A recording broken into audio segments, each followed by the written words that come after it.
Good morning dear students. Mascot school की हिंदी की online class में आप सभी का स्वागत है। आज हम अपठित गद्यांश तीसरा शुरू करेंगे। ये गद्यांश आपकी बुक में ही है। आप अच्छे से इस गद्यांश की प्रैक्टिस भी करेंगे। चलिए शुरू करते हैं। जीवन में सच बोलने का बहुत महत्व है। सच की राह कठिन है। सच बोलने वाले व्यक्ति को अनेक कठिनाइयों का सामना करना पड़ता है। अधिकतर लोग सत्य के महत्व को समझते हैं, उसका गुणगान करते हैं, पर मामूली सी बातों में भी झूठ बोलते पाए जाते हैं। लोग दूसरों को प्रसन्न करने के लिए तथा उन्हें गुमराह करने के लिए झूठ का सहारा लेते हैं। कभी कभी तो लगता है कि सबको झूठ सुनना ही पसंद है, लेकिन सच की अपनी ताकत है। वह किसी के पद को नहीं देखता, किसी रिश्ते नाते को नहीं जानता, उसके लिए तो हर प्राणी समान है। अंत में जीत तो सत्य की ही होती है। सत्यवादी का चेहरा तेज से दमकता है। उसके आत्मिक बल के सामने बड़े बड़ों को भी घुटने टेकने पड़ते हैं।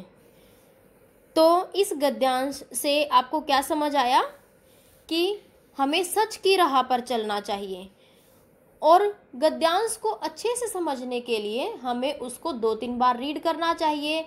हमें प्रश्न उत्तर भी पढ़ने चाहिए, जिससे हमें उसके आंसर जल्दी से मिल जाएं। तो पहले हम एक बार अपने गद्यांश को फिर से पढ़ेंगे, ठीक है, ताकि फिर जब हम अपने प्रश्न उत्तर को देखें तो हमें तुरंत अपने आंसर गद्यांश में मिल जाएं। चलिए एक बार फिर से पढ़ते हैं। जीवन में सच बोलने का बहुत महत्व है। जीवन में किसका महत्व है? सच बोलने का। सच की राह कठिन है। सच की राह कैसी है? कठिन है। सच बोलने वाले व्यक्ति को अनेक कठिनाइयों का सामना करना पड़ता है। जो सच बोलता है उसको हो सकता है कि बहुत सारी प्रॉब्लम्स फेस करनी पड़ती हैं, लेकिन अंत में जो सत्य है वही सामने आता है। ओके। अधिकतर लोग सत्य के महत्व को समझते हैं और उसका गुणगान करते हैं, पर मामूली सी छोटी बातों में भी झूठ बोलते पाए जाते हैं। यानी कि कुछ लोग क्या करते हैं कि सत्य के महत्व को भी समझते हैं और ये भी कहते हैं कि सच बोलना अच्छी बात होती, लेकिन जब छोटी छोटी कोई भी दिक्कत उनके साथ हो जाती है तो वो झूठ बोल देते हैं। ठीक है। लोग दूसरों को प्रसन्न करने के लिए तथा उन्हें गुमराह करने के लिए झूठ का सहारा लेते हैं। यानी कि दूसरों की चापलूसी करने के लिए, दूसरों को प्रसन्न करने के लिए झूठ बोलते रहते हैं, झूठी तारीफ करते रहते हैं। अंडरस्टैंड। कभी कभी तो लगता है कि सबको झूठ सुनना ही पसंद है। कभी कभी क्या लगता है कि शायद सबको झूठ सुनना ही पसंद है, लेकिन सच की अपनी ताकत है। वह किसी के पद को नहीं देखता। जो सच है वो किसी के भी पद को नहीं देखता, किसी रिश्ते नाते को नहीं जानता, उसके लिए तो हर प्राणी समान है। जो सच है उसके लिए तो सभी मनुष्य एक जैसे हैं। अंत में जीत तो सत्य की ही होती है। यानी कि आप झूठ के सहारे ज्यादा दिन तक नहीं रह सकते हो। ठीक है। एक न एक दिन तो सच सामने आ ही जाता है। सत्यवादी का चेहरा तेज से दमकता है। उसके आत्मिक बल के सामने बड़े बड़ों को भी घुटने टेकने पड़ते हैं। अंडरस्टैंड। चलिए अब हम इस गद्यांश के प्रश्न उत्तर देखते हैं और उन्हें समझेंगे और हल करेंगे। हमारा पहला प्रश्न है, सच की राह कैसी होती है? तो चलिए हम एक बार अपने गद्यांश में से ढूंढते हैं इसको।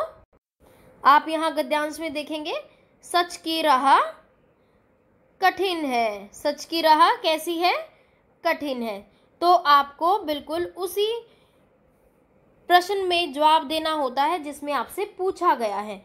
तो आपसे क्या पूछा गया है कि सच की राह कैसी होती है, तो आपको बताना सच की राह कठिन होती है। जैसे यहाँ प्रश्न में पूछा गया सच की राह कैसी होती है, तो आपको इसी तरीके से जवाब देना है कि सच की राह कठिन होती है। तो यहाँ पर कैसी की जगह पे हमारा कठिन आ जाएगा। ओके, और बाकी हमारा जो सेंटेंस है वो हम जो भी हमारा क्वेश्चन में पूछा गया है उसी की फॉर्म में रखते हैं। नाउ नेक्स्ट क्वेश्चन हमारा, लोग झूठ का सहारा क्यों लेते हैं। तो चलिए हम अपने गद्यांश में देखते हैं इसका आंसर। अब यहाँ देखिए, लोग झूठ का सहारा क्यों लेते हैं, हमारा प्रश्न यह था ना। तो हम चलिए अब ढूंढते हैं इसमें। तो लोग दूसरों को प्रसन्न करने के लिए तथा उन्हें गुमराह करने के लिए झूठ का सहारा लेते हैं। तो देखो ये हमारा उस प्रश्न का उत्तर हो गया है। ठीक है, आपको गद्यांश में से ही अपने सारे उत्तर छांटने होते हैं। तो इसका हमारा सही उत्तर क्या होगा, लोग झूठ का सहारा दूसरों को प्रसन्न करने के लिए तथा उन्हें गुमराह करने के लिए लेते हैं। नेक्स्ट है हमारा, लेखक को कभी कभी क्या लगता है। तो चलिए हम अपना उत्तर ढूंढते हैं। देखिए, लेखक को कभी कभी तो लगता है कि सबको झूठ सुनना ही पसंद है। आप यहाँ देखिए, कभी कभी तो लगता है कि सबको झूठ सुनना ही पसंद है, तो ये हमारा उत्तर हो जाएगा। तो ये गद्यांश किसी लेखक ने लिखा है। ठीक है, तो लेखक क्या सोचता है कि कभी कभी तो उसको ऐसा लगता है कि सबको झूठ सुनना ही पसंद है। अंडरस्टैंड। नाउ नेक्स्ट क्वेश्चन, प्रश्न 4, गद्यांश के अनुसार किसके लिए हर प्राणी समान है। तो गद्यांश के अनुसार हम यहाँ से ढूंढेंगे कि हमारा जो प्रश्न है उसका उत्तर क्या होगा। देखिए, उसके लिए तो हर प्राणी समान है, तो हर प्राणी समान है ना, तो हम अपने क्वेश्चन की फॉर्म में ही आंसर को बनाएंगे। चलिए देखते हैं। तो हमारा सही उत्तर क्या होगा, गद्यांश के अनुसार सच के लिए हर प्राणी समान है। ठीक है। नाउ नेक्स्ट, किसके आत्मिक बल के सामने बड़े बड़ों को भी घुटने टेकने पड़ते हैं। तो हम अपना आंसर गद्यांश से ढूंढेंगे। अब आप यहाँ देखिए, सत्यवादी के चेहरे के बारे में बताया गया था ना। तो जो सत्यवादी होता है उसके आत्मिक बल के सामने तो बड़े बड़ों को भी घुटने टेकने पड़ते हैं। तो हमारा सही आंसर क्या होगा कि जो सत्यवादी होता है तो उसके यहाँ पर जो उसके जो प्रोनाउन यूज़ हुआ है, जो सर्वनाम यूज़ हुआ है, तो यहाँ पर हमारा क्या आ जाएगा, सत्यवादी। तो सत्यवादी के आत्मिक बल के सामने बड़े बड़ों को भी घुटने टेकने पड़ते हैं। जो सच बोलता है उसके सामने जो बड़े बड़े होते हैं वो भी घुटने टेक देते हैं। Understand. Now the last question, इस गद्यांश का उचित शीर्षक लिखिए। तो इस गद्यांश का उचित शीर्षक क्या होगा, यस, सत्य की राह।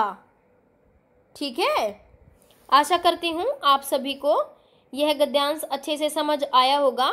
आप इस गद्यांश की प्रैक्टिस करेंगे, आपकी बुक में ही दिया गया है यह गद्यांश। Okay, bye, happy learning.